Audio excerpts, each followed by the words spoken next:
네, 감사합니다.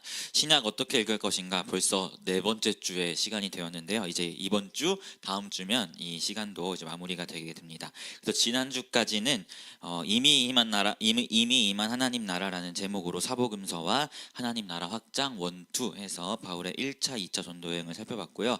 오늘은 하나님 나라의 확장 3 해서 바울의 3차 전도 여행을 함께 살펴보고자 합니다. 특별히 3차 전도 여행에서는 여러 가지 서신서가 함께 묶여 있어요. 고린도 전후서, 로마서, 그리고 후에 보면 옥중서신과 목회서신까지 이렇게 오늘 함께 살펴보고자 합니다. 지난 주까지 했던 내용을 짧게 복습을 하면요, 여러분 이게 2차 전도 여행의 지도였어요. 그래서 수리아 안디옥에서 예루살렘 회의의 결과들을 가지고 이제 갈라디아 지방, 바로 1차 전도 여행 때 세웠던 이 교회들을 방문했고요. 그리고 자연스럽게 에베소로 가려고 했는데 성령이 막으시고, 그래서 비두니아로 가려 했더니 성령이 막으셔서 성령의 이끄심 따라 드로아에 머물게 되었습니다. 이 드로아라는 곳에서 마게도냐 환상을 보고, 아, 우리를 보내시는 곳은 이 마게도냐구나라는 그런 깨달음을 얻고, 바울이 성령의 이끄심을 따라서 이 마게도냐 지역 네아폴리로 들어가서 빌립보에 이르게 됩니다. 특별히 여기에 이 에그나티아 길이라는 고속도로가 있었고, 처음에는 이 고속도로를 따라서 사역의 경로들을 이동하다가 데살로니가에 있을 때 유대인들의 핍박으로 인해서 급하게 야반 도주를 하면서 에그나티아 길을 벗어났다라고 말씀드렸어요. 그래서 이 시골길로 내려와 베레아에 도착하게 되었고, 이 베레아까지 사람들이 쫓아와서 급하게 배를 타고 아테네로 도망갔다라고 말씀드렸습니다. 그리고 이 아테네에서 뒤늦게 합류했던 실라와 디모데를 다시 이 마게도냐 지역으로 파송해서 교회를 돌볼 것을 말씀하였고, 아테네에서 혼자 사역하고 고린도에서도 바울이 처음에는 혼자 사역했다는 것을 보게 됐습니다. 그리고 이 고린도에 이르렀을 때 실라는 빌립보에서 후원금을 가지고 왔고, 디모데는 데살로니가 교회 소식을 가지고 왔는데 종말에 대한 오해가 있다는 소식을 가지고 왔죠. 그래서 쓰게 된 편지가 데살로니가 전후서라고 말씀드렸습니다. 종말에 대한 바른 가르침을 바울이 주기 위해서 먼저는 전서를 써서 보내고 다시 왔는데 더 종말에 대한 오해가 깊어져서 이후에 후서를 쓰게 되었다는 그러한 말씀을 함께 살펴봤습니다. 그리고 나서 이 고린도에서 사역을 마무리하고 갱그리아에서 배를 타고 에베소에 잠깐 들렸다가 이렇게 가이사라에서 예루살렘으로, 예루살렘에서 신라를 내려주고 안디옥으로 돌아갔다. 이것이 바울의 2차 전도 여행이었습니다. 그리고 오늘은 18장부터 21장까지에 나와 있는 바울의 3차 전도 여행, 그리고 후에 바울의 이 인생의 끝이 어떻게 되는가까지 우리가 함께 살펴보았으면 좋겠습니다. 3차 전도 여행의 등장인물은 사실 굉장히 많아요. 1차, 2차까지만 해도 등장인물이 그렇게 복잡하지는 않거든요. 근데 이제 3차가 되면 세워놓은 교회도 많고 맺게 된 인간관계도 너무나 많아서 이 바울의 전도 여행에 등장하는 인물들이 너무나 많습니다. 그래서 제가 바울, 디모데, 그리고 플러스 알파라고 써놨는데요. 우리 한번 천천히 같이 잘 살펴보았으면 좋겠습니다. 사실 등장인물이 너무 많다 보니까 이 인물 간의 상호관계 이런 것들이 복잡하거든요. 그래서 저도 완전히 파악을 다 못했을 수도 있지만 주님이 주시는 그 은혜 아래에서 우리 세밀하게 한번 잘 살펴보았으면 좋겠어요. 그럼 한 가지 질문을 우리가 던지면서 나아가야죠. 왜 사도 바울은 3차 전도 여행을 떠나려 했을까요? 1차도 했고 2차도 마무리했는데 왜 세 번째 전도 여행을 바울이 떠나려 했을까요? 바로 사도행전 18장 21절을 보면 이렇게 말씀합니다. 같이 한번 읽어볼게요. 시작. 작별하여 이르되 만일 하나님의 뜻이면 너희에게 돌아오리라 하고 배를 타고 에베소로 떠나. 아멘. 이게 무슨 말씀이냐면, 이 고린도에서 2차 전도 여행 때 1년 반을 사역하고 갱그레아에서 배를 타고 잠깐 에베소에 들립니다. 그리고 이때 에베소 지역의 사람들과 이 교제를 하기 시작해요. 근데 이 잠깐 머무는 동안 에베소 사람들이 바울에게 떠나지 말아주시면 안 됩니까? 더 있어주세요 라고 이야기를 합니다. 그때 바울이 방금 읽은 말씀을 하는 거예요. 작별하여 이르되 하나님의 뜻이면 너희에게 돌아오겠다. 즉 에베소로 내가 돌아올게 라는 약속을 남기고 2차 전도 여행을 마무리했다라는 것이죠. 근데 우리가 기억해야 할 것은 사실 이 에베소에서 브리스길라와 아굴라 부부를 떨겨놓고 바울이 돌아옵니다. 즉 브리스길라와 아굴라 부부가 이 에베소에 잠깐 머물 때 같이 갔다라는 거예요. 그리고 이 에베소에서 브리스길라 아굴라 부부가 누구를 만나냐면 바로 아볼로라는 사람을 만납니다. 이 아볼로라는 사람은 요한의 세례밖에 알지 못하는 사람이었는데 이 사람에게 사도 세례 요한뿐만 아니고 이제 그리스도라는 분을 브리스길라와 아굴라가 제대로 알려주면서 아볼로가 예수 그리스도의 신실한 제자가 되는 중요한 거점이 바로 에베소입니다. 그리고 요때 사실은 에베소 교회가 태동하기 시작합니다. 그래서 이 아볼로라는 사람이 사실 성경을 보면 뭐라고 서술되어 있냐면 말을 굉장히 잘해서 유대인들도 아볼로 앞에서는 입을 꾹 다물었다라고 이야기를 해요. 그만큼 언변이 좋았던 사람이 아볼로였는데 그 아볼로를 이 에베소에서 브리스길라와 아굴라 그 부부가 이 아볼로를 예수의 사람으로 세우게 됩니다. 그렇게 에베소 교회가 시작되는 거죠. 그리고 바울은 이 약속에 따라서 수리아 안디옥에서 이제 3차 전도 여행을 다시 떠납니다. 사도행전 18장 23절을 보니까 얼마 있다가 떠나 갈라디아와 부르기아 땅을 차례로 다니며 모든 제자를 굳건하게 하니라라고 이야기하고 있어요.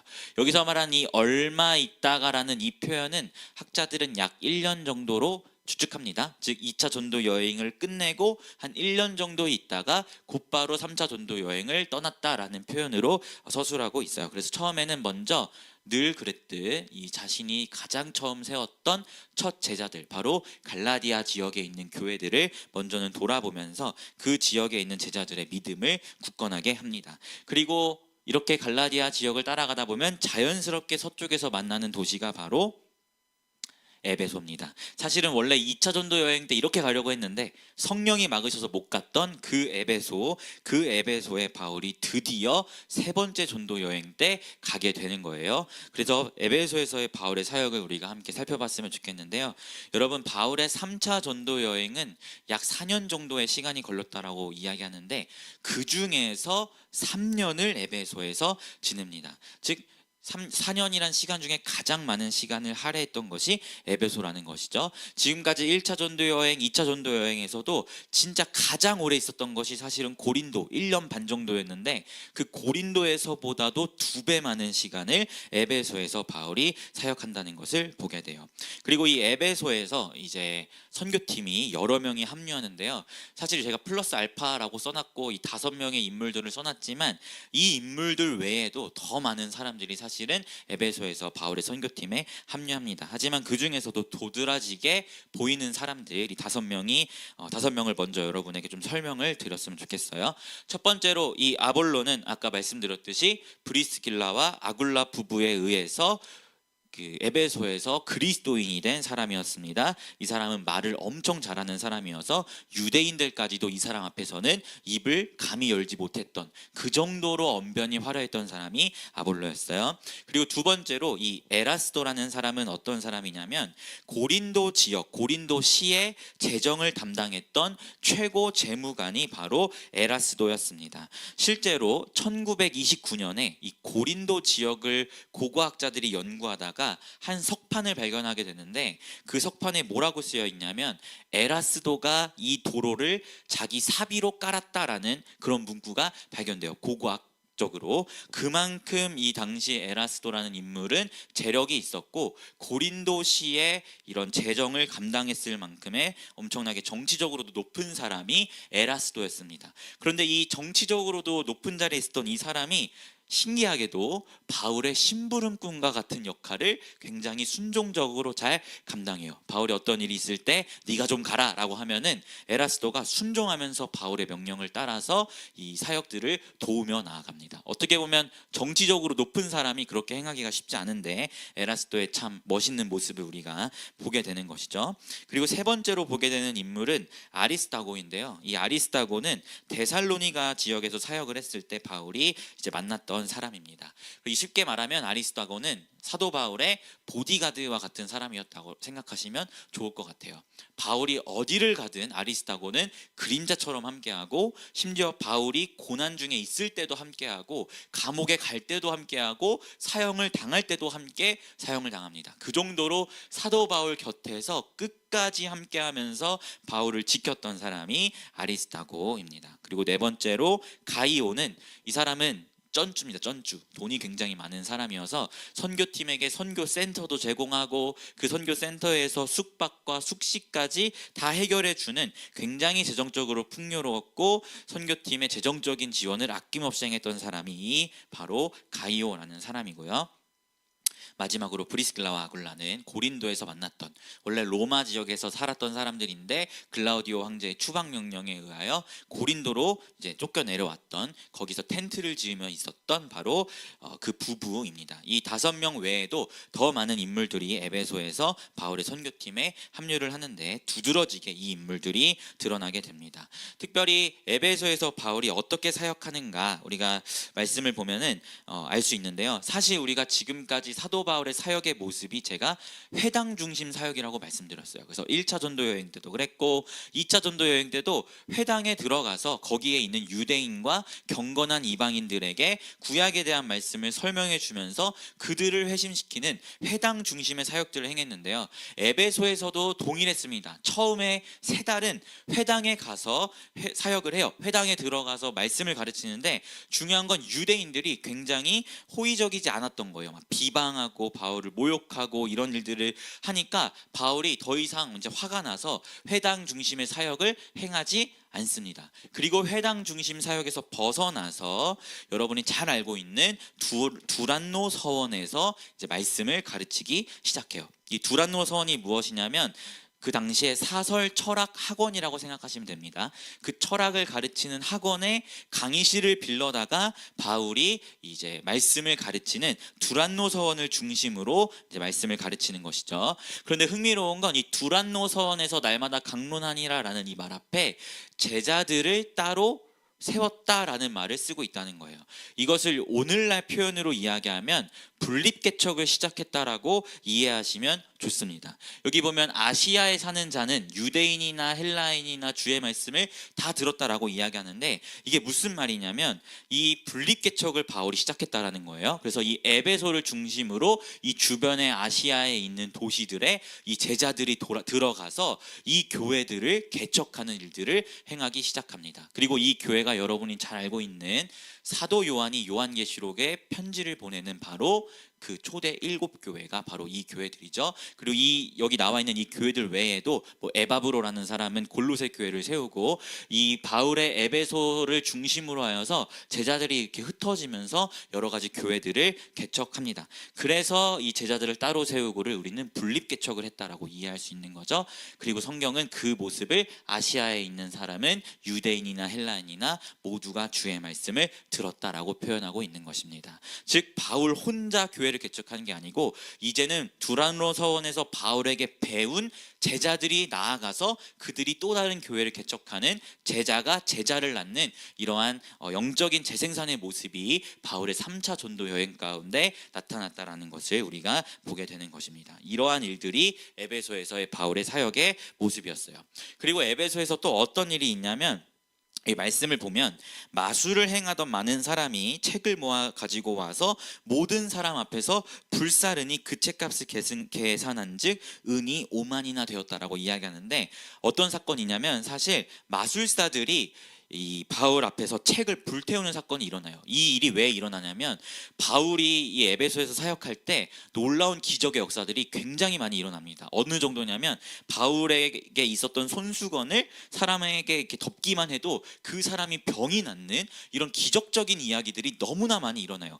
그래서 그 에베소 지역에 있었던 마술사들이 놀라운 거죠. 그리고 바울이 맨날 예수의 이름으로 이런 것들을 전하니까 자기네들도 한번 괜히 예수의 이름으로 명하노니 누구야 떠나가라, 이런 거를 자기네도 괜히 한번 해보는 거예요. 그러다가 그 지역에 있었던 스게라는 사람과 그의 7명의 아들들이 있었는데, 마술사들도 괜히 한번 예수의 이름으로 이런 걸 해보니까 자기도 한번 해보고 싶었던 거죠. 그래서 이 스게라는 사람과 이 사람의 7명의 아들이 예수의 이름으로 명하노니 귀신아 떠나가라 라는 말을 하는데, 그때 이 귀신 들린 사람이 갑자기 내가 예수도 알겠고 바울도 알겠는데 닌 누구냐? 이런 이야기를 하면서 귀신이 역으로 이 스게라는 사람과 이 아들들에게 들어갑니다.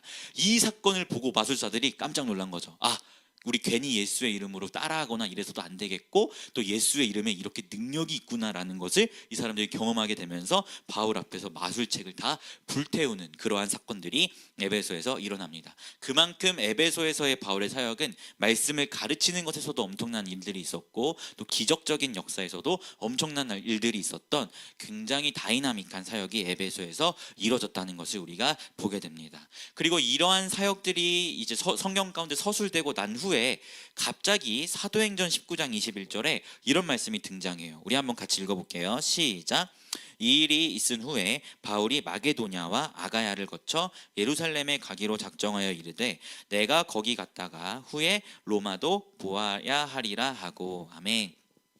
바울이 에베소에서 잘 사역을 하고 있는데 갑자기 성경에 바울이 마게도냐와 아가야는 고린도 지방을 이야기합니다. 마게도냐와 아가야를 거쳐 예루살렘으로 내가 가야겠다, 그리고 이후에 로마까지 내가 가야겠다라는 그러한 결단을 하게 됩니다. 왜 갑자기 바울이 에베소에서 그런 놀라운 역사들도 일어나고 말씀의 부흥에 제자들이 분리개척까지 하는 그런 놀라운 상황들 가운데에서 왜 갑자기 이러한 결단을 하게 됐을까요? 그 이유가 있는데, 첫 번째는 바로 예루살렘 교회가 곤경에 처했다는 소식을 바울이 듣게 돼요. 어떤 곤경이냐면 사도행전 11장을 보면 아가보라는 선지자가 등장합니다. 이 선지자가 예언하기를 글라우디오 황제 때 흉년이 임할 거라는 예언을 해요. 그런데 그 예언대로 실제로 글라우디오 황제 때 대기근이 닥칩니다. 대기근이 닥치니까 교회 가운데에서도 이제 경제적으로 또 식량 이런 것들이 어려운 상황을 당면하게 된 거예요. 그리고 그것과 더불어서 어떤 일들이 예루살렘 교회에 있었냐면, 유대인들이 조직적으로 예루살렘 교회 성도들에게 경제적인 보복을 가하기 시작했습니다. 이 우리 유대교를 배신하고 예수를 따르는 자들에게 경제적인 불이익을 주기 시작한 거죠. 사회적인 것에서 이렇게 왕따를 시킨다거나 아니면 잘 다니고 있는 직장에서 해고를 한다거나 이런 식으로 이 교회 성도들에게 경제적인 보복을 가하기 시작하니까 예루살렘 교회 자체의 이 재정적인 기반이 흔들리고 예루살렘 교회가 어려움에 겪게 되는 이러한 일들이 생긴 거예요. 그리고 바울이 이 소식을 듣게 된 거죠. 그래서 바울이 안 되겠다, 예루살렘 교회를 도와야겠다라는 결단을 하게 되는 겁니다. 그래서 바울이 이 말씀을 보면 디모데와 에라스도를 마게도냐로 먼저 파송해요. 왜 파송하냐면 바울이 이 사람들을 통해서 마게도냐 지역에 있는 교회들, 뭐 빌립보, 데살로니가, 베레아 이런 교회들에게 이야기하는 거예요. 내가 곧 있으면 갈 거니까 그때까지 후원금을 잘 모아놔라. 왜냐하면 예루살렘 교회를 우리가 도와야 된다라는 그 후원금을 모금해 둘 것에 대한 그런 소식을 전하기 위해서, 예루살렘 교회를 우리가 함께 도와야 된다라는 소식을 전하기 위해서 디모데와 에라스도를 에베소에서 먼저 마게도냐 지역으로 바울이 보냅니다. 그래서 바울이 내가 예루살렘으로 가야겠다라고 이야기를 하는 거예요. 그리고 예루살렘으로 그냥 가는 게 아니고 마게도냐와 아가야 지방을 돌면서 교회들에게 후원금을 받아다가 예루살렘 교회에 내가 전달해 줘야겠다라는 그러한 결단을 바울이 하게 됩니다. 그래서 예루살렘으로 가겠다라고 결단하는 거죠. 그리고 이 시기에 또 하나의 소식이 들려오는데, 그 소식이 뭐냐면 바로 고린도 교회의 어려움에 대한 소식이 들려옵니다. 특별히 고린도 교회의 대표였던 스데바나, 부두나고, 아가이고라는 이 세 사람이 에베소에 있는 바울을 찾아와요. 그리고 바울에게 이야기하기를, 바울 선생님, 지금 바울 사도님, 지금 우리 교회에 굉장히 어려움들이 있습니다라고 이야기하면서 말해주는 어려움이, 지금 나는 아볼로파다, 나는 게바파다, 나는 그리스도파다라고 하면서 분파 싸움을 하고 있고, 교회 안에 아들이 아버지의 새엄마와 성관계를 맺으면서 성적인 타락에 타락의 문제가 일어나고 있고, 성도 간에 서로 소송을 하며 우상의 제물을 먹니마니하는 문제, 그리고 내 은사가 네 은사보다 더 낫다라고 이야기하는 영적인 우월주의, 이러한 문제들이 지금 고린도 교회 안에 넘쳐나고 있습니다라는 소식을 이 고린도 교회 대표들이 에베소에 있는 바울을 찾아와서 전해줍니다.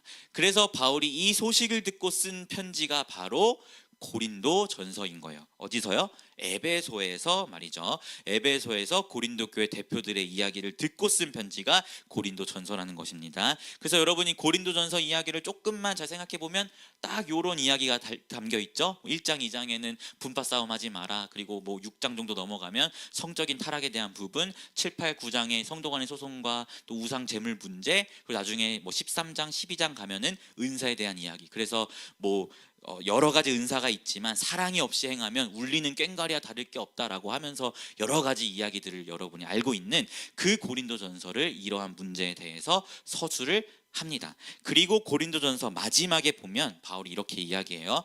우리 16장 1절 3절 말씀 같이 한번 읽어볼게요. 시작. 성도를 위하는 연보에 관하여는 내가 갈라디아 교회들에게 명한 것 같이 너희도 그렇게 하라. 내가 이를 때에 너희가 인정한 사람에게 편지를 주어 너희의 은혜 헌금을 예루살렘에 가지고 가게 하리니. 아멘. 즉 고린도 교회를 향한 편지에도 동일하게 무슨 이야기를 합니까? 지금 예루살렘 교회가 어려우니까 내가 갈 때까지 너네 후원금 잘 모아두고 있어 라는 이야기까지 포함해서 고린도 전서를 작성하고 있다는 것을 보게 돼요. 어디에서요? 에베소에서 사역을 할 때 말이죠. 그래서 이 에베소에서 이 디모데와 에라스도를 마게도냐 지역으로 보내면서 각 교회들에게 내가 갈 때까지 후원금을 잘 모아둬라는 메시지를 전달하고, 그리고 고린도 교회에서 왔던 이 3명의 대표들을 고린도 전서를 손에 쥐어주면서 다시 고린도 교회로 편지를 전달하는 그러한 모습을 보게 됩니다. 그런데 여러분, 사실은 고린도 전서가 있고 그 다음 편지가 바로 고린도 후서가 있잖아요. 전후서. 그런데 신학자들은 고린도 전서와 고린도 후서 사이에 성경으로는 채택되지 않은 또 하나의 편지가 있다라고 이야기합니다. 이것을 눈물의 편지라고 이야기하는데요. 신학자들이 왜 전서와 후서 사이에 이러한 편지가 있다라고 생각하냐면 합리적인 말씀의 근거가 있기 때문이에요.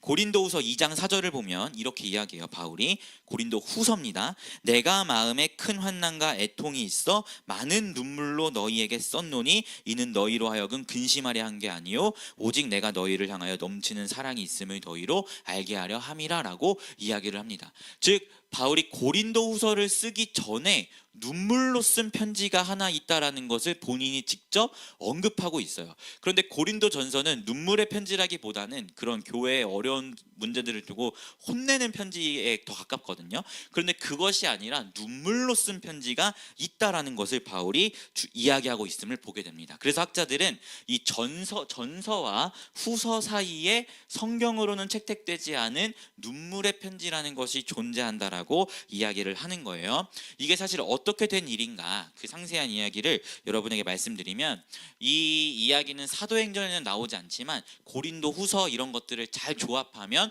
어떤 일들이 있었는지를 추측할 수 있는 그런 근거들이 되는데요. 그것들을 바탕으로 제가 여러분에게 설명을 드리도록 할게요. 아까 여기서 에베소에서 디모데와 에라스도를 마게도냐 지역으로 보냈다라고 했잖아요. 그리고 이 3명의 대표를 고린도 전서를 손에 쥐어들고 고린도 지역으로 보냈다고 했습니다.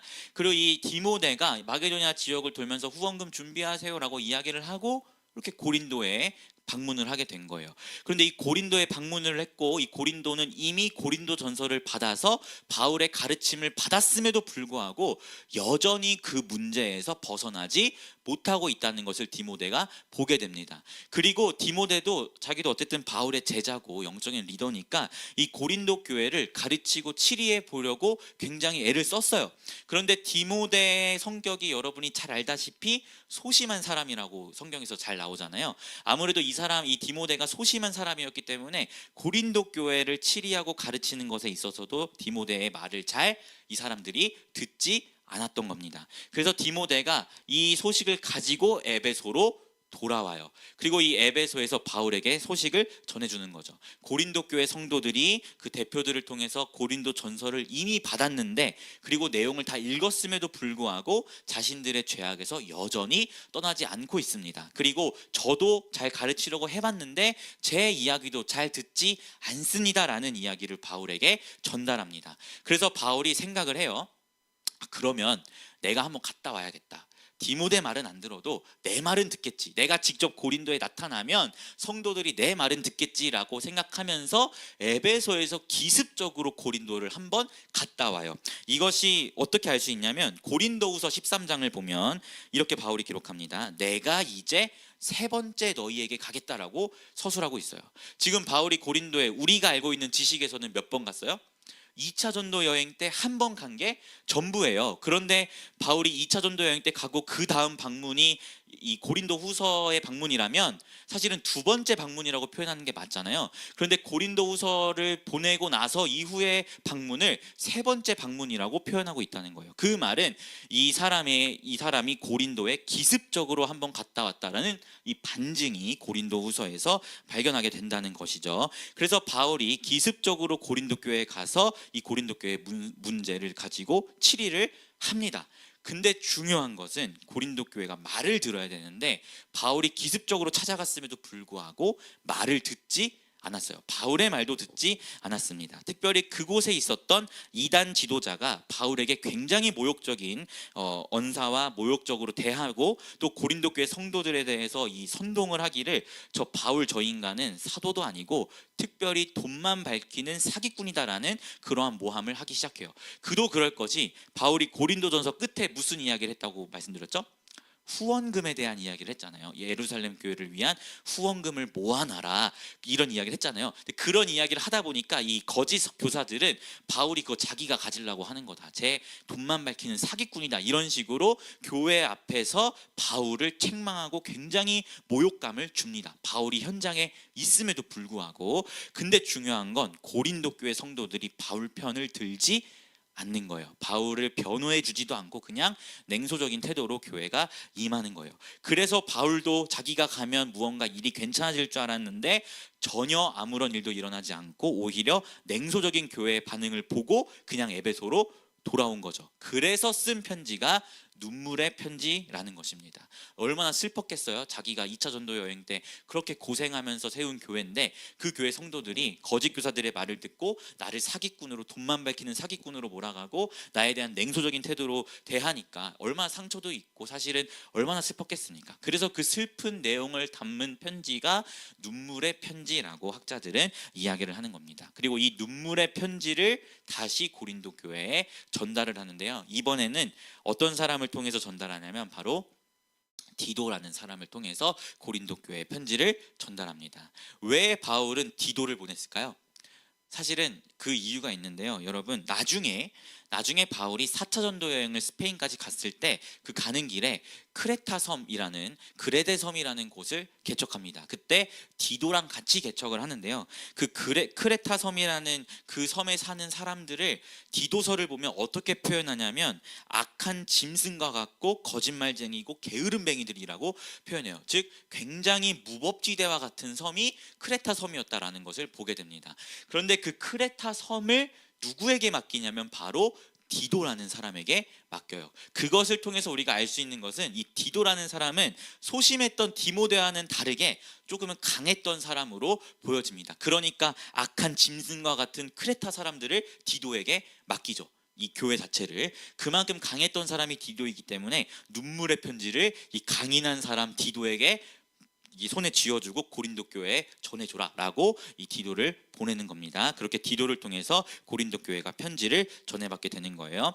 그렇게 디도를 통해서 눈물의 편지를 보낸 그때 그 무렵에 바울이 에베소에 있었는데 그때 하나의 소동이 에베소에서 또 일어납니다. 어떤 소동이냐면 은장색 장수 데메드리오라는 사람이 있었는데, 이 사람이 어떤 사람이냐면 아데미 신상을 만들어다가 파는 사람이었어요.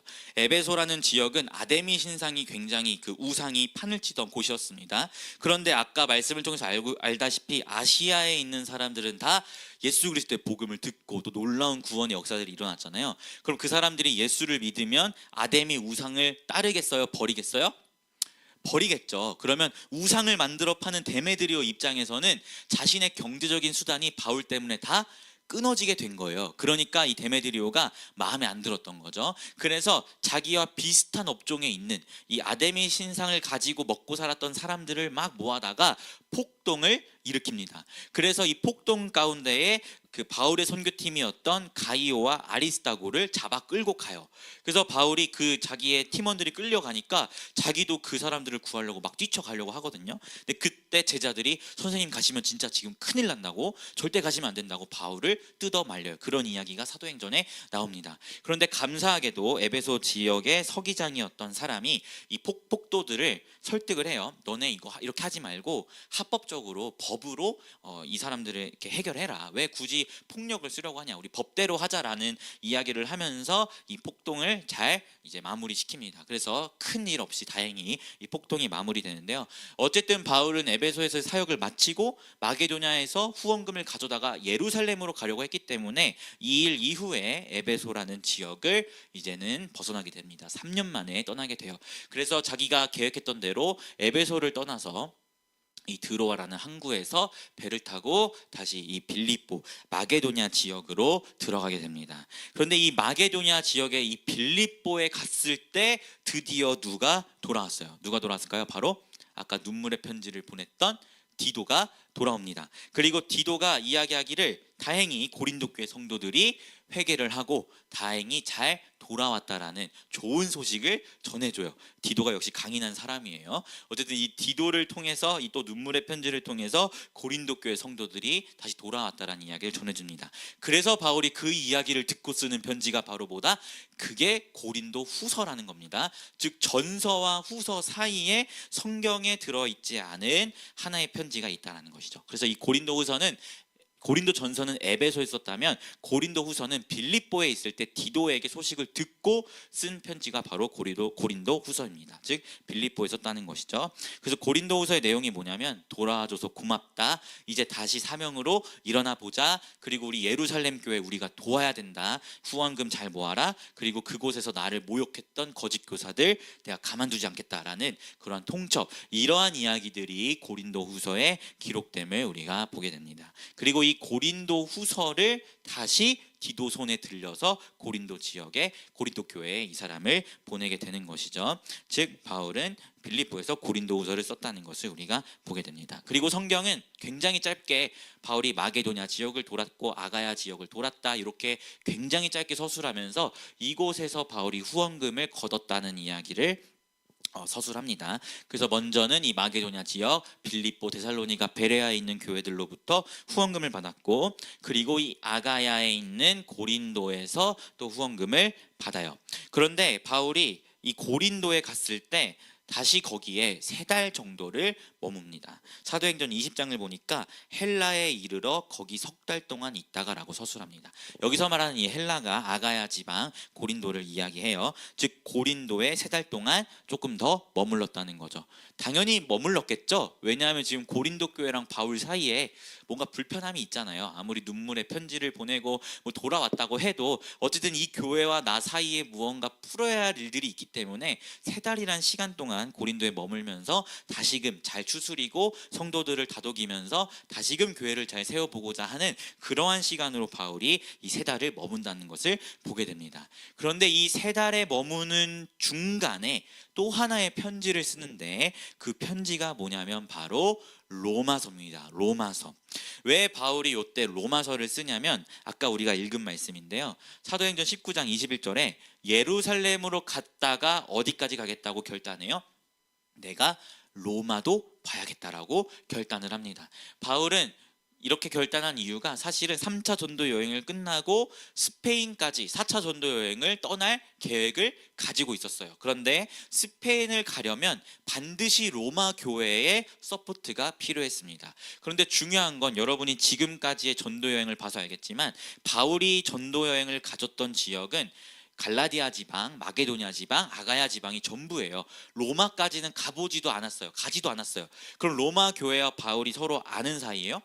사실 모르는 사이잖아요. 뭐 소문은 들었겠죠. 바울이라는 위대한 사도가 있다더라. 소문은 들었겠지만 서로 교회와 바울이 아는 사이는 아니란 말이에요. 그렇기 때문에 바울이 나를 좀 도와주세요라고 이야기하면서 나는 이런 사람입니다라고 서술하고 쓴 편지가 바로 로마서라는 것입니다. 특별히 교회 입장에서는 이 사람이 어떤 사람인가를 알려면 그 사람이 전하는 복음이 무엇인지를 알아야 이 사람이 이단인지 아니면 진짜 예수의 사도인지를 알 수 있잖아요.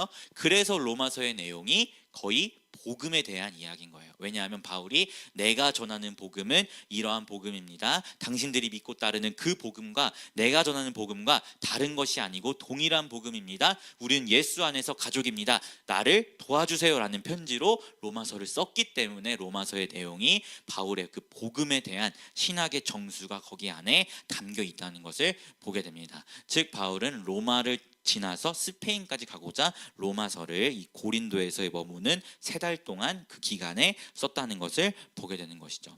그리고 3달이 지난 후에 바울은 이 후원금을 가지고 이렇게 돌아가려고 하는데요. 사실은 원래는 성경에 보면 배를 타고 가려고 했다라고 기록하고 있어요. 그런데 이 계획을 취소합니다. 왜 취소하냐면 성경에 보니까 유대인들이 바울을 해치려고 공모하고 있다라는 소식을 듣게 돼요. 그래서 바울이 일로 가면 큰일 나겠다 해가지고 이 배로 가는 길을 포기하고 다시 걸어서 이 마게도냐를 건너 지나가는 그러한 루트를 선택하게 됩니다. 그래서 바울이 이렇게 가게 되는 것이죠.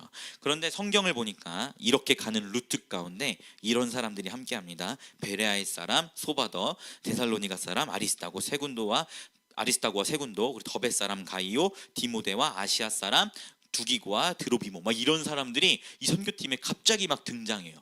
이 사람들이 갑자기 왜 선교팀에 합류했을까요? 지금 바울이 뭘 들고 있어요?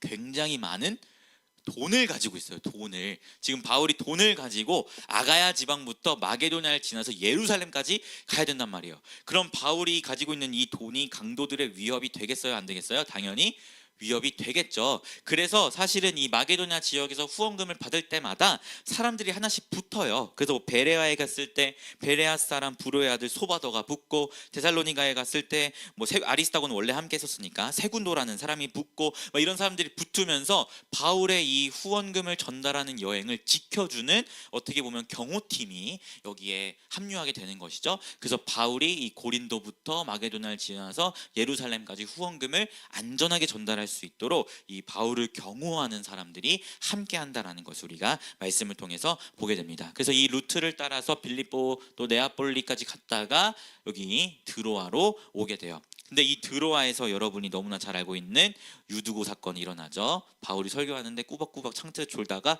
떨어져 죽은, 그러나 바울의 기도로 살아나는 이런 유두고 사건이 이 드로아에서 일어납니다. 그리고 이 드로아에서 그런 사건이 있은 후에 바울 일행은 여기 밀레도로 내려오게 됩니다. 그리고 이 밀레도라는 도시 옆에 바로 에베소가 있는데 누구를 부르죠? 바로 에베소의 장로들을 불러다가 그 유명한 사도행전 20장의 고별 설교를 바울이 여기서 하는 겁니다. 요 밀레도에서 에베소 장로들에게 고별 설교를 하는 거예요. 그 고별 설교의 내용을 보니까 이래요. 우리 한번 같이 읽어보겠습니다. 시작.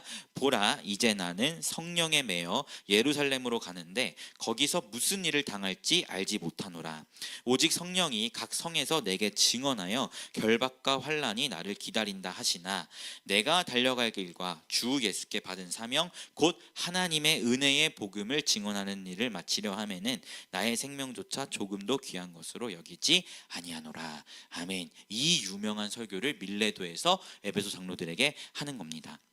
사실 아까 로마서를 고린도에서 3달 머물 동안 썼다고 했잖아요. 근데 그때는 아마 바울이 요 성령께서 내가 가면 잡히고 환난이 있을 거야라는 그런 말씀을 아직 하지 않으셨던 것 같아요. 그러니까 로마서를 썼겠죠. 왜냐하면 내가 스페인까지 가야 되는데 로마 교회 너네가 나 좀 도와줬으면 좋겠어. 이런 행복 회로를, 희망 회로를 막 돌리고 있는 거 아니겠어요? 어떤 일이 있을지 그런 몰라고 있었으니까. 그런데 그 편지를 쓴 이후에 점점 뭔가 정세가 이상하게 돌아가는 거예요. 배를 타고 가려고 했는데 유대인들이 나를 해하려고 해. 또 마게도냐 지방 성들을 갈 때마다 유대인들이 나를 해치려고 한다는 소식이 자꾸 들려요. 그리고 성령께서 내게 말씀하시기를 예루살렘에 가면 너는 잡힌다라는 이야기를 그때 막 하시기 시작하시는 거예요. 그러니까 이제 바울이 나 가면 잡히는구나를 깨닫고 밀레도에서 이런 설교, 이런 고별 설교를 한다라는 것입니다. 성령이 나에게 말씀하시기를 네가 잡힌다고 한다. 그러나 내가 달려갈 길과 주 예수께 받은 사명, 하나님의 은혜의 복음을 증언하는 일을 바치려 하면은 나의 생명도 귀한 것으로 여기지 않겠다라는 이러한 설교를 행하면서 바울이 이 밀레도 지역을 떠난다라는 것입니다. 그리고 나서 이렇게 이 두로라는 곳으로 들어왔다가 예루살렘에 드디어 후원금을 전달하게 됩니다. 이 아주 긴 여행이죠. 여기까지가 바울의 3차 전도 여행이에요. 어떻게 보면 굉장히 3차 전도 여행은 좀 간단하게 서술합니다. 에베소에서 3년, 그리고 그곳에 있었던 핵심적인 사건들, 그리고 후원금 가지고 예루살렘으로 가는 이러한 아주 짤막하게 3차 전도 여행을 마무리하는데요. 이 3차 전도 여행 이후에 바울이 어떻게 됐는가, 그것을 지금부터 살펴보려고 할 텐데, 바로 예루살렘에서 성령의 증언대로 바울은 체포가 됩니다. 그래서 바울이 이제 잡혀가기 시작하죠. 특별히 이 가이사랴라는 이곳에서 거의 2년 동안 바울이 구금되어 있어요. 사실은 이 당시 총독들 여러 명 있었는데 그 총독이 바울을 그냥 풀어줘도 됐습니다. 바울이 무죄라는 것도 알았어요. 그런데 그냥 풀어주면 유대인들이 또 난리치게 뻔하니까 애매한 스탠스를 계속 취하는 거예요. 풀어주지도 않고, 그렇다고 바울에게 뭔가 유죄라고 얘기하지도 않고, 애매하게 계속, 그러니까 그렇게 질질 끌다가 이 가이사랴에서 거의 2년 동안 바울이 구금을 당합니다. 그리고 이 2년 후에 비로소 이제 로마 시민권자였기 때문에 로마 가서 재판받겠다고 해가지고 로마로 압송이 돼요. 그래서 이 로마에 압송돼서 바울이 가택연금을 당합니다. 그리고 이 로마로 가는 길에 여러분이 잘 알고 있는 유라굴로 광풍을 만나고 이런 이야기들이 사도행전의 후반부에 계속 써 있는 거예요. 그리고 나서 마지막에 가택연금을 당합니다. 그래서 성경을 보면 바울이 온 이태를 자기 셋집에 머물면서 자기의 오는 사람을 다 영접하고 하나님 나라를 전파하며 주 예수 그리스도에 대한 모든 것을 담대하게 거침없이 가르치더라라고 서술하고 있어요. 이것이 사도행전의 끝입니다. 즉 지금 누가가 기록하고 있는 사도행전은 바울이 3차 전도 여행 이후에 체포되고 로마로 압송된 후에 이렇게 가택연금을 당하고 여기서 찾아오는 사람마다 거침없이 복음을 전했다라고 하면서 사도행전을 마무리하고 있는 거예요. 그리고 이 가택연금을 당할 때 바울이 쓴 편지가 바로 여러분이 잘 알고 있는 옥중서신이라고 불리는 에베소서, 골로새서, 빌레몬서, 빌립보서가 요 가택연금 때 쓴 편지들입니다. 우리가 흔히 착각을 하죠. 뭔가 옥중서신이라고 하니까 이런 감옥에서 바울이 막 교회를 향해서 이렇게 편지를 썼다고 우리가 착각을 합니다. 막 이런 어둡고 캄캄하고 습하고 이런 지하 감옥. 그런데 사실은 이런 데서 쓴 편지가 아니고 이렇게 집에서 가택연금을 당하면서 쓴 편지가 옥중서신이라는 것입니다. 이 옥중서신의 내용을 하나씩 짧게만 살펴보면요, 여러분 먼저 에베소서는요, 에베소라는 도시 자체가 이방 우상, 특별히 아데미 여신을 섬기는 도시였기 때문에 유대인 신자와 이방인 신자 간의 문화적 갈등이 굉장히 있었어요. 아무리 이방인 신자가 예수를 믿었다고 해도 그가 자라난 배경이 있잖아요. 우상을 섬기는 도시에서. 그러다 보니까 그들이 갖고 있는 문화와 이 유대인들의 문화 간에 충돌이 있었습니다. 그래서 그러한 소식을 듣고 바울이 십자가의 복음으로 세워진 교회의 영광스러운 정체성을 이야기해 주면서 너희가 연합해야 한다라는 것을 쓰고 있는 게 에베소서입니다. 그리고 빌립보서는 바울이 가택연금을 당했다는 소식을 듣고 빌립보 교회에서 후원금을 보내줘요. 왜 후원금을 보내냐면, 여러분 착각하시면 안 되는 게, 지금이야 시대가 좋아져서 교도소에 있는 죄수들을 나라의 세금으로 먹이고 세금으로 입히지만, 이 당시에 가택연금이라는 것은 로마 정부가 밥 주고 이런 게 아닙니다. 자기 돈으로 밥 해먹고 자기 돈으로 새빵 돈 내면서 그냥 로마 경정들, 로마의 군사들이 못 나가게 막고 있는 그러한 것을 생각하셔야 돼요. 근데 갇혀 있는 사람이 돈이 어디 있어요, 그렇죠? 그러니까 누군가의 후원이 반드시 필요한데, 그 소식을 듣고 빌립보 교회가 후원금을 보내준 거예요. 이 빌립보 교회는 진짜 진짜 후원을 많이 하는 교회입니다. 처음에 2차 전도 여행 때도 고린도에서 바울이 혼자, 실라와 디모데가 아직 오지 않았을 때 혼자 돈이 없어서 텐트 지으면서 지내고 있을 때 실라를 통해서 빌립보 교회가 후원을 해줬고, 또 예루살렘 교회가 어렵다고 했을 때 빌립보 교회가 후원을 해줬고, 또 바울이 가택연금을 당할 때 바울을 위해서 빌립보 교회가 후원을 해주는, 굉장히 후원을 많이 해주는 바울에게 있어서 너무나 감사한 교회가 빌립보 교회예요. 그래서 빌립보서의 내용은 대부분 후원금에 대한 감사를 바울이 표현하고 있는 것이 빌립보서의 내용입니다. 그리고 빌립보 교회 안에 유오디아와 순두계라는 어떤 여성도, 여권사님과 같은 여성도들이 이렇게 충돌하고 세력 다툼을 좀 하고 있었는데, 뭐 그것에 대한 몇 가지의 이야기와 조언들, 그런 것들을 좀 첨가하면서 빌립보서를 보냅니다. 그리고 골로새 교회 안에 침투하고 있었던 혼합주의 이단들의 거짓 가르침에 대해서 바울이 서술하면서 예수 그리스도의 신성과 그분의 탁월하심, 유일하심, 이런 것들을 가르치는 편지가 골로새서고요. 그리고 빌레몬서는 골로새 교회의 성도였던 빌레몬이라는 사람에게 보내는 편지가 빌레몬서입니다. 특별히 빌레몬의 집에서 재물을 훔쳐다가 도망친 오네시모라는 사람이 있었는데, 이 오네시모가 로마에서 바울을 만난 거예요. 그래서 바울을 통해서 예수를 믿게 되고 회심을 하게 된 거죠. 그래서 바울이 빌레몬에게, 야, 너네 집에서 그 돈 훔쳐다가 도망간 오네시모 있잖아, 그 오네시모 용서해 줬으면 좋겠어 라고 쓴 편지가 빌레몬서라는 것입니다. 근데 빌레몬이 골로새 교회의 성도였기 때문에 이 골로새서랑 같이 편지를 보낸 것이 바로 빌레몬서입니다. 즉 이 에베소서, 빌립보서, 골로새서, 빌레몬서, 이 네 가지가 바울이 이 가택연금을 당할 때 썼던 옥중서신으로 분류가 되는 것입니다. 그렇다면 사도행전에서는 여기까지 바울의 행적을 기록하고 이후로는 바울의 행적을 기록하지 않잖아요. 그럼 이후에 이 가택연금을 당한 이후에 바울은 어떻게 됐을까요? 먼저는 이 가택연금 당한 것에서는 증거 불충분으로 바울이 풀려납니다. 그리고 나서 이후에 4차 전도 여행으로 스페인까지 갔다고 전승에서 전해지고 있습니다. 그리고 그 스페인까지 간 4차 전도 여행 중에 후에 체포가 다시 돼요. 그리고 그때 비로소 사형 선고를 받습니다. 1차 그 체포 때는 사형 선고가 아니고 증거 불충분으로 풀려났어요. 그런데 이번에는 사형을 선고받아요. 왜냐하면 1차로 체포됐을 때와 2차로 체포됐을 때의 정치적인 상황이 완전히 달라졌기 때문입니다. 1차에 체포됐을 때는 그 예루살렘에서 잡히죠. 그리고 그 잡힌 이유가 유대인들의 소송이었어요. 그리고 유대인들과 그 그리스도인들과의 그런 여러 가지 계속해서 있는 그런 다툼과 또 바울이 그리스도인들을 세워가는 사람이었기 때문에 그러한 이유로 체포가 됐는데, 로마 정부 입장에서는 결국에 사실 유대인들끼리 이야기인 거예요. 니네 종교 얘기고 니네 율법이 어떻고 저쩌고 하는 얘기니까 로마 정부 입장에서는 1차 체포 때는 그렇게 엄밀하게 보지도 않았고 그렇게 중요하게 생각하지도 않았습니다. 그러니까 가택연금을 시키죠. 지하 감옥에 안 가두고 가택연금을 시키고, 그러니까 증거 불충분으로 풀어주는데, 2차로 체포될 때는 상황이 완전히 바뀌어요. 바로 64년에 네로 황제가 로마에 불을 지릅니다. 그리고 그 화재의 원인이 그리스도인 때문이라는 그런 유언비어를 퍼뜨리면서 로마 도시 안에 그리스도인에 대한 마녀 사냥이 시작돼요. 그 이후에 바울이 체포됐기 때문에 이제는 바울에게는 뭐 그냥 풀려날 여지가 없는 겁니다. 이미 그리스도인들을 잡아 죽이는 정치적인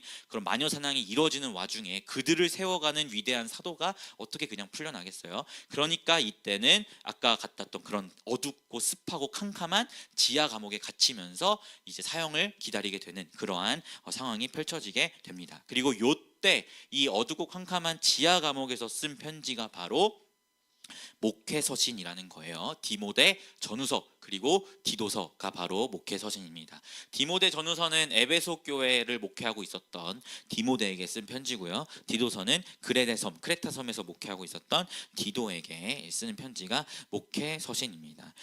그리고 바울은 나중에 이제 사형을 당하게 되죠. 그럼 사도행전의 저자였던 누가는 왜 3차 전도 여행까지만 기술했을까요? 사실 4차 전도 여행 그리고 바울이 사망했다라는 이야기까지 잘 기술했으면 사도행전이 더 이렇게 완벽하게 끝이 났을 것 같은데, 누가는 왜 3차 전도 여행까지만 기술하고 사도행전을 끝냈을까요? 사실은 그 이유가 있어요. 우리 한번 누가복음 1장 3절 같이 읽어볼게요. 시작. 그 모든 일을 근원부터 자세히 미루어 살핀 나도 데오빌로 각하에게 차례대로 써 보내는 것이 좋은 줄 알았노니. 또 사도행전 1장 1절 읽어볼까요? 시작. 데오빌로여, 내가 먼저 쓴 글에는 무릇 예수께서 행하시며 가르치시기를 시작하신부터 라고 이야기하면서 누가가 쓴 성경이 두 개가 있습니다. 누가복음과 사도행전. 근데 그 성경들의 그 편지의 수신자가 다 데오빌로라는 사람이라는 것을 보게 돼요. 이 데오빌로가 누구였냐면 로마의 행정부 사법부의 요즘 말로 치면 좀 장관급의 사람이었어요. 그만큼 좀 정치적으로 높은 인물이었는데요. 이 데오빌로라는 사람이 사실은 예수를 믿게 된 거예요. 그리고 이 예수를 믿게 됐기 때문에 이 사람의 신앙을 교육해야 되잖아요. 그 교육을 위해서 쓴 편지가 누가복음과 사도행전입니다. 이렇게 주장하는 것들이 사실은 주류의 의견이고 많은 신학자들이 이렇게 주장을 하는데, 사실 소수의 신학자들이 주장하는 바는 뭐냐면 이 누가복음과 사도행전 자체가 바울의 무죄를 입증하기 위한 누가의 탄원서였다라고 주장하는 학자들도 있어요. 근데 저는 사실은 이 두 개가 모두 해당된다라고 생각합니다. 여러분, 데오빌로라는 사람은 평면적인 인물이 아니잖아요. 그 사람은 입체적인 인물이에요. 교회에서는 성도이기도 하지만, 양육이 필요한 성도이기도 하지만, 사회에서는 굉장히 고위급 장관이란 말이에요. 그 사람에게 물론 신앙의 교육으로서 누가복음과 사도행전을 쓰지만, 동시에 이 사람이 직장에 나가면 이 재판에 관해서 관여를 할 수 있는 사람이었기 때문에 바울이 유죄가 아니고 무죄라는 것을 입증하기 위한 또 하나의 탄원격의 역할을 이 사도행전과 누가복음이 충분히 할 수 있다라는 것이죠. 즉 입체적인 인물이라는 거 봤을 때 두 가지의 의견 모두를 함께 종합해서 수렴하는 것이 더 옳지 않을까라고 저는 생각을 하는데요.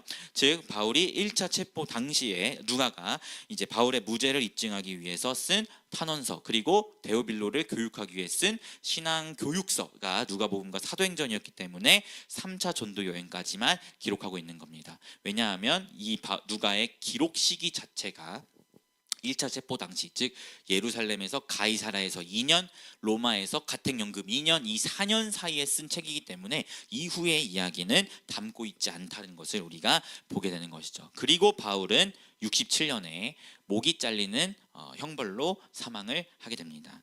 그래서 제가 여기까지 이제 바울의 인생이었는데요. 바울의 인생을 이 그래프로 제가 가지고 왔어요. 32년에 그 다메섹 도상에서 예수 그리스도를 만나 회심을 하게 됩니다. 그리고 이 공백기가 좀 있는데, 공백기 이후에 이제 바울이 교회에 정착하고 또 등장하다가 47년에 이 바나바와 함께 1차 전도 여행을 떠나고요. 그리고 돌아와서 1년 뒤에 2차 전도 여행을 신라와 디모데와 함께 떠나고요. 그리고 52년에 돌아와서 또 1년 뒤에 다시 오늘 함께 살펴봤던 3차 전도 여행을 53년부터 57년, 거의 4년의 시간을 떠나게 됩니다. 그리고 예루살렘에 돌아오자마자 붙잡히고요. 붙잡힌 후에 가이사라에서 2년, 로마에서 가택연금 2년 해서 총 거의 4년 넘는 시간을 갇혀 있다가, 그리고 증거 불충분으로 풀려나고요. 풀려나고 다시 4차 전도 여행을 떠납니다. 그런데 4차 전도 여행 중간에 네로 황제가 로마에 불을 지르면서 정치적인 입장이 완전히 바뀌고 그리스도인들을 마녀사냥하기 시작했고,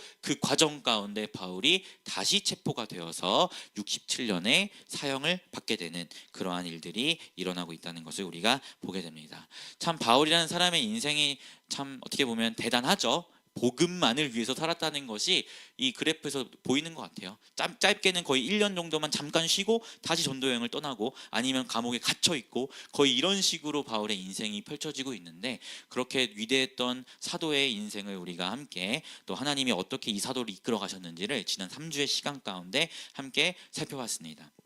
그런데 여러분, 이제 우리가 이 강의를 마무리하면서 제가 사실은 이 위대한 사도 바울에 대한 이 말씀 가운데에서 여러분과 나누고 싶은 말씀은 사실 이 말씀입니다. 우리 사도행전 20장 13절 말씀 같이 한번 읽어볼게요.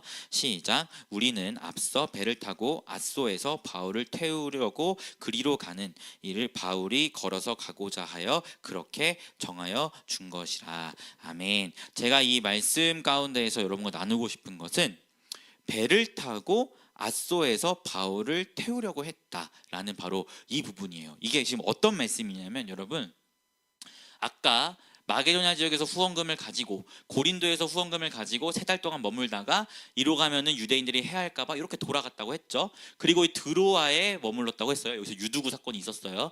근데 여기서 바울이 갑자기 자기 일행들, 그 보디가들들이 있는 그 경호팀들에게 이야기하는 거예요. 나 좀만 걸어가고 싶다. 그래서 바울이 혼자 앗소까지 30km 정도 거리를 혼자서 걸어갑니다. 그리고 바울의 일행들은 배를 타고 앗소로 가요. 그래서 우리가 지금 읽은 말씀이 뭐냐면 우리가 배를 타고 앗소로 가서 걸어오고 있는 바울을 태우려고 했다라는 말씀이 기록되어 있는 거예요. 저도 사실은 성경을 그렇게 세밀하게 보지 못해서 그랬는지 바울이 걸어갔다라는 것을 이번에 처음 알았거든요.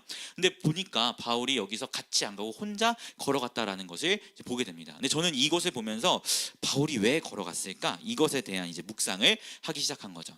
근데 여러분, 제가 어제도 제 아내한테 제가 그런 질문했거든요. 내가 바울이라는 사람과 성격이 비슷한 것 같아, 아닌 것 같아 라고 물어봤는데, 아내가 봤을 때 이 성경에서 드러나는 이 바울이라는 사람과 저의 성격이 굉장히 비슷한 것 같다라고 이야기를 하더라고요. 근데 저도 사실 그렇게 생각해요. 저도 바울의 하는 행동이나 하는 모습들을 보면은 나랑 되게 비슷하다라는 생각을 많이 합니다. 생각이나 워딩이나 아니면 사람보다 일중심 뭐 이런 것들, 안 그러려고 애는 쓰는데 저도 모르게 가지고 있는 성향 자체가 바울과 비슷하다는 생각을 하거든요. 그러다 보니까 나라는 생각을 했을 때 바울이 왜 걸어갔을까라는 그것에 대한 질문이 사실 저는 단번에 알 수 있겠더라고요. 저도 무언가 마음이 어렵고 힘들고 생각이 정리가 필요하고 하나님 안에서 무언가 해결할 일이 있으면 좀 되게 혼자서 걷는 걸 굉장히 좋아합니다. 근데 바울이 지금 선교팀이 지금 굉장히 많잖아요. 돈 때문에 또 이 바울을 지키겠다고 우글우글 몰려다니는데 거기서 언제 하나님과 독대하는 시간을 가지겠어요? 그러니까 니네 배 타고 가, 나 혼자 걸어갈게 라고 하면서 하나님과 독대하고 싶은 마음이 엿보게 되는 것이죠. 그런데 바울이 왜 하나님과 독대를 하고 싶었을까요? 아까 우리가 살펴봤듯이 성령께서 계속 바울에게 뭘 말씀하세요? 너 예루살렘 가면 잡힌다. 너 예루살렘 가면 결박과 환란이 기다리고 있다라는 것을 성령께서 바울에게 계속 말씀하시잖아요. 그러니까 바울 입장에서는 나는 원래 예루살렘 갔다가 로마까지 가서 스페인까지 가는 그러한 꿈과 계획을 가지고 있었는데 갑자기 성령께서 나에게 네 예루살렘 가면 잡힌다라고 하니까 그게 바울에게는 충격적이고 어떻게 보면 어떡하지? 내가 가야 되나라는 좀 많은 고민과 어려움들이 당연히 있지 않았겠습니까? 그러다 보니까 바울에게도 그것들을 놓고 하나님과 씨름하는 시간이 필요했던 거예요. 그런데 선교팀이 같이 있으면 계속 말 걸고 선생님 식사하셨어요? 우리 무슨 얘기할까요? 야, 이러면은 생각을 못 하니까 너네 배 타고 먼저 가라. 나는 걸어가겠다라고 하면서 혼자 하나님과의 시간을 가지게 되는 것이죠. 그렇게 앗소까지 걸어가면서 하나님 안에서의 자신의 부르심, 내가 왜 이 삶을 사는지, 내가 예수 그리스도를 만났던 그 기억들, 내가 예수를 위해 살아가는 나의 발걸음, 제자들, 이런 모든 것들을 하나님과 독대하면서 자신의 마음을 정하고 그리고 나서 행하는 바울의 설교가 밀레도에서의 고별 설교인 겁니다. 그래서 바울의 설교를 이 관점에서 보면은 더 깊게 와닿아요. 바울이 앗소까지 걸어간 다음에 배를 타고 밀레도에 가서 에베소 장로들에게 이렇게 설교합니다. 보라, 이제 나는 성령에 매여 예루살렘으로 가는데 거기서 무슨 일을 당할지 알지 못하노라. 오직 성령이 각 성에서 내게 증언하여 결박과 환란이 나를 기다린다 하시나 내가 달려갈 길과 주 예수께 받은 사명 곧 하나님의 은혜의 복음을 증언하는 일을 마치려 하면은 나의 생명조차 조금도 귀한 것으로 여기지 않겠다라는 이 고백을 바울이 하게 되는 것입니다. 바울이란 사람 물론 믿음 좋죠. 근데 그 사람이 우리와는 다른 어떤 초월적인 믿음의 존재여서 이런 고백을 할 수 있는 게 아니고 이 사람도 마음이 어려웠다는 거예요. 내가 가면 잡히고 환란이 있을 것을 듣고 마음이 어려웠지만 그 시간들을 하나님과 독대하면서 다시금 자신의 부르심을 확인하고 이러한 믿음의 결단을 내리는 그러한 시간을 바울이 가졌다라는 것을 우리가 말씀을 통해서 보게 됩니다. 저는 이 지점에서 여러분에게 이런 질문을 던지면서 오늘 강의를 마무리하고 싶습니다. 사랑하는 성도 여러분, 여러분이 달려가고 있는 그 길이 예수의 길이십니까? 저는 먼저 이 부분을 여러분에게 여쭤보고 싶어요. 사실 바울이 받는 고난은 예수의 길을 걷다가 받는 고난입니다. 그런데 우리의 삶을 가만히 비춰보면 예수의 길을 걷지 않는데 받는 고난들이 사실 있어요. 그리고 예수의 길을 걷지 않는데 받는 그 고난을 마치 그리스도인이라서 받는 고난처럼 우리가 여길 때가 솔직히 있습니다. 그런데 우리가 잘 생각해 봤으면 좋겠어요. 내가 예수 때문에 받는 고난이라면 차라리 좋아요. 상급도 예비되어 있고 우리가 하나님 안에서 정말 귀한 시간들이니까요. 그런데 예수와 상관없이 살아가는데 그저 이 세상이 죄악되어서 나에게 찾아오는 고난을 가지고 우리가 마치 예수 때문에 받는 고난이라고 착각할 때가 사실은 있다는 것을 저 스스로도 보게 됩니다. 그래서 먼저는 여러분에게 여쭤보고 싶은 것은 여러분이 달려가고 있는 그 길이 정말 예수 그리스도의 길이 맞는지 이것을 먼저는 한번 점검해 보셨으면 좋겠습니다. 그리고 저는 가능하다면 우리 별내 오른교회 모든 성도님들의 달려가는 그 열심이 예수를 향한 열심, 예수 그리스도의 십자가의 길을 함께 지는 그러한 열심이 우리의 길이 되었으면 좋겠습니다. 그리고 또 하나 여러분에게 여쭤보고 싶은 것은 그 예수를 위해서라면 여러분의 생명도 아낌없이 들이실 수 있으신지 여러분에게 여쭤보고 싶습니다. 제가 사실은 CEC에서 지금 캠퍼스 사역 본부에 있지만 이 직전까지 제가 북한 선교부에서 사역을 꽤 오랫동안 했습니다. 그래서 이제 탈북민들도 꽤 많이 알고 그러다 보니까 북한의 소식도 자주 듣게 되는데 탈북민들은 지금도 북한 사람들이랑 통화를 해요. 그 다른 루트를 통해서 전화 통화를 하는데 그들을 통해서 들리는 소식은 뭐냐면 지금도 여전히 북한에는 지하교회 성도가 굉장히 많다는 소식이에요. 그리고 지하교회 성도들의 믿음이 정말 상상할 수 없을 정도로 뜨겁다라는 소식을 많이 듣게 됩니다. 심지어 그들이 잡혀서 자신의 목숨을 잃는다 할지라도 그들의 예수를 향한 그 열심과 뜨거움은 가히 누구도 상상할 수 없을 만큼 대단하다라는 소식을 많이 듣게 됩니다. 저는 이런 이야기를 들으면 사실 무슨 생각을 하냐면 어쩌면 우리 한반도, 우리 민족을 영적으로 붙들고 있는 것은 한국교회 성도들이 아니고 북한의 지하교회 성도들일 수도 있겠다라는 생각을 저는 사실 종종 하고는 해요. 왜냐하면 우리는 어느샌가 너무나 우리의 삶의 환경과 터전이 안락해지다 보니까 이 신앙의 야성이 많이 사라진 것 같더라고요. 제가 아까 수요일에 저기 별내별가람역에서 성도님들이랑 같이 전도를 했어요. 근데 제가 혼자 잠깐 처음에 시작할 때 혼자 전도를 했는데 제가 어떤 초등학생한테 이렇게 그 물티슈랑 건빵을 나눠주면서 예수님 믿어라 라고 이야기를 했는데 그 친구가 되게 좀 예의 없이 됐어요, 됐다고요, 여기 이렇게 이야기하는 거예요. 되게 어린애였습니다.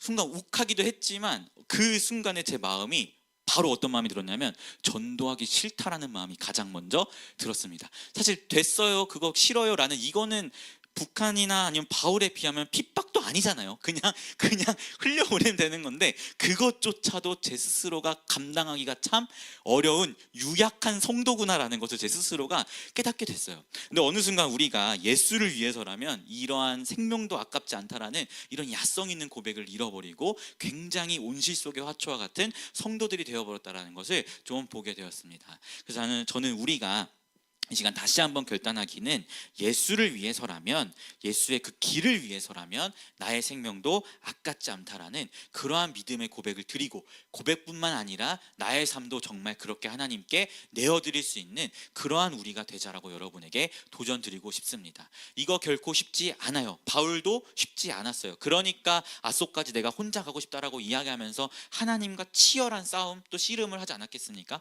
그러나 그 씨름 끝에 결국 결단은 내가 예수를 위해서라면 나의 생명조차 조금도 귀한 것으로 여기지 않겠다라는 이 고백이었잖아요. 저는 이러한 성도의 발걸음이 하나님과 함께한 아름다운 이야기라고 생각합니다. 사랑하는 성도 여러분, 여러분이 달려가고 있는 그 예수의 길, 그 길을 위해서라면 우리의 생명도 아깝지 않게 여길 수 있는 믿음의 야성을 가지며 나아갑시다. 혹시 우리에게 그런 야성이 없다면 이 야성을 달라고 하나님께 간구하며 나아갑시다. 그래서 정말 이 천하를 뒤흔드는 복음으로 별내와 또 서울과 대한민국과 세계 열방을 떠들썩하게 하는 그러한 믿음의 교회가 우리 별내 오른교회가 되었으면 좋겠습니다.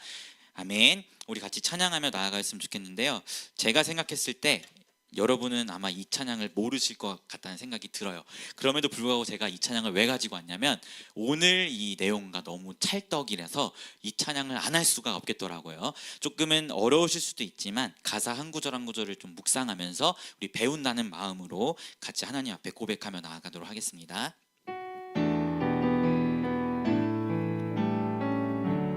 안개 속에서 주님을 보내. 아무도 없을 것 같던 그곳에서 손 내미셔서 나를 붙드네. 길 잃고 쓰러져 가던 그곳에서 주 말씀하시네. 내 손 잡으라고. 내가 곧 길이요 진리 생명이니 나 그 길을 보내. 주 예비하신 곳 다른 길로 돌아서지 않으리. 예수의 길, 그 좁은 길 나는 건네. 주 손 잡고 그 무엇도 두렵지 않네. 주님 주신 약속 내게 있으니 세상의 길, 그 험한 길 승리하네. 성령으로 그 무엇도 바라지 않네.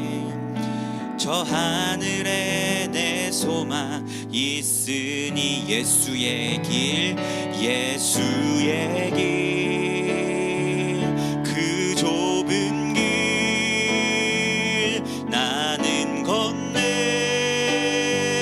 주 손 잡고 그 무엇도 두렵지 않네. 주님 주신 약속 내게 있으니 세상의 길, 그 험한 길 승리하네. 성령으로 그 무엇도 바라지 않네. 저 하늘에 내 소망 있으니. 우리 함께 기도하였으면 좋겠습니다. 내가 달려갈 길과 주 예수께 받은 사명 곧 하나님의 은혜의 복음을 증언하는 일을 마치려 하면은 나의 생명조차 조금도 귀한 것으로 여기지 아니하노라. 아멘. 여러분, 이 사도 바울의 이 고백은 그가 그냥 엄청난 사람이어서 할 수 있었던 고백이 아닙니다. 그도 성령께서 네가 환난을 당할 것이다 라는 그 말씀이 불편했고 두려웠고 정말 힘든 마음이 있었지만 그 가운데에서도 하나님과 대면하며 하나님과 교제하며 내가 그럼에도 나의 부르심을 기억하고 예수의 길을 걷겠습니다, 주님의 복음을 위하여서 내가 살아가겠습니다 라는 그 믿음의 결단이 이 사람의 고백 가운데 흘러나온 것이죠. 저는 우리 사랑하는 별내 오른교회가 이러한 사람들이 되었으면 좋겠습니다. 여러분이 살아가고 여러분이 달려가고 있는 그 예수의 길 가운데 마주하게 되는 크고 작은 어려움 가운데 날마다 하나님과 깊이 교제하면서 그 가운데에서 하나님 안에 믿음의 고백, 믿음의 결단들을 행하며 나아가는 여러분들이 되었으면 좋겠습니다. 그래야 설령 그 길의 끝에 하나님께서 우리에게 생명을 요구한다 하실지라도 하나님, 내가 달려갈 길과 주 예수께 받은 사명 하나님의 복음을 위해서라면 내 생명도 주님께 드리겠습니다라고 고백할 수 있는 야성 있는 신앙인들이 우리가 되었으면 좋겠습니다. 이 시간 함께 기도하며 나아갈 때 하나님 우리에게 이 신앙의 야성을 허락하여 주십시오. 우리를 통하여 이 별내 땅과 남양주와 서울과 대한민국과 세계 열방에 예수 그리스도의 복음이 편만히 증거되는 은혜가 있을 수 있도록 인도해달라고 우리 함께 전심으로 기도하며 나아가도록 하겠습니다. 기도하겠습니다. 하나님 아버지, 그렇습니다. 우리가 바울의 1차, 2차, 3차 전도 여행을 통하여 그 사람과 함께 했던 하나님, 그리고 그 사람이 달려갔던 그 길을 우리가 함께 살펴보았습니다. 아버지, 그도 역시 인생이었고 인간이었고 그도 역시 하나님 하나님 앞에서 두렵고 떨었던 우리와 다를 거 없는 사람이었습니다. 그럼에도 불구하고 바울이 하나님 앞에서 나의 달려갈 길과 주 예수께 받은 사명, 하나님의 은혜의 복음을 전하는 일을 마치려 하면은 내가 나의 생명도 조금도 아낌없이 드리겠다라고 이야기했었던 것은 그 과정 가운데 하나님과 함께하며 자신의 믿음을 돌아보고 자신의 부르심을 점검하고 그 가운데 하나님과 함께 가겠노라 결단했던 그 무수한 주님과 함께했던 이야기가 있기 때문임을 기억하오니 우리 사랑하는 별내오른 교회 역시 그러한 교회가 될 수 있도록 우리 교회를 함께 구성하는 성도님들 역시도 바울과 같은 자가 될 수 있도록 주님 인도하여 주시옵소서. 먼저 우리가 달려가는 이 길이 예수의 길이게 하여 주시옵시고 예수의 십자가를 함께 지며 주님이 달려간 그 길을 우리가 함께 걸어가 나갈 수 있는 주의 신실한 자녀들이 될 수 있도록 우리를 인도하여 주시옵소서.